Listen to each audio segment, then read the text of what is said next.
আমি communal politics করি না, কিন্তু আমি সেকুলার পলিটিক্স করি। আমি সংবিধান মানি, তাই সর্বধর্মের সব মানুষকে সম্মান করি। বাংলায় সবার জন্য মনে রাখবেন নিশ্চিন্ত নিরাপত্তা। এখানে কোনো ডিটেনশন ক্যাম্প ট্যাম্প করে আমরা কাউকে দুর্ভোগের অরাজকতা সৃষ্টি করতে দিই না। বাংলার মানুষ বাংলায় ভালো থাকুন। আমরা যেমন অন্য রাজ্য নিয়ে ইন্টারফেয়ার করি না, তেমনি দয়া করে কেন্দ্রীয় সরকার আপনার কিছু বলার থাকলে রাজ্য সরকারকে বলবেন, কিন্তু আপনারা এমন কিছু হুলিয়া জারি করবেন না যেটা আগেকার দিনে ব্রিটিশ রাজারা করতো বা ব্রিটিশ শাসকরা করতো। ওটাকে আমরা বলি ইনস্ট্রাকশন, ফোর্সফুল ইনস্ট্রাকশন দেবেন না যাতে মানুষের ক্ষতি হয়।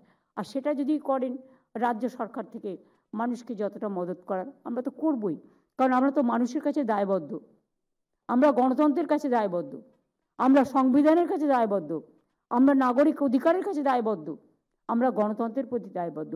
আমি এটুকু বলে আজকে আপনাদের মিট করতে পারছি না, কারণ আমাকে এক্ষুনি বেরিয়ে যেতে হবে। আমি অলরেডি 15 মিনিট লেট, আমাকে মুর্শিদাবাদ বেরিয়ে যেতে হবে। আমি আমার প্রোগ্রামটা বলে যাচ্ছি। কালকে আমি মুর্শিদাবাদ থেকে গাজলে যাব মালদায়, ওখানে আমার প্রোগ্রাম আছে পলিটিক্যাল মিটিং।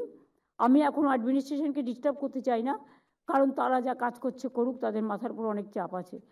আর দুই হচ্ছে, তারপরে আমি আবার বহরমপুরে ফিরে এসে নাইট স্টে করবো। পরের দিন আমার বহরমপুরে পাবলিক মিটিং আছে 4 তারিখে, আমি করে আমি তারপরে ফিরে আসব। বাদ বাকি আপনাদের আর একটা কথা বলে দিই, 17 তারিখে আমাদের MSME সেক্টরে সমস্ত যত ট্রেড অর্গানাইজেশন আছে তাদের নিয়ে মিটিং আছে নেতাজি ইন্ডোর স্টেডিয়ামে।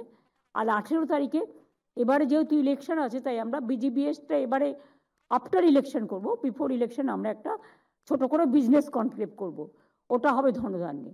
এই দুটো প্রোগ্রাম আপনাদের কাছে আমি জানিয়ে দিয়ে গেলাম।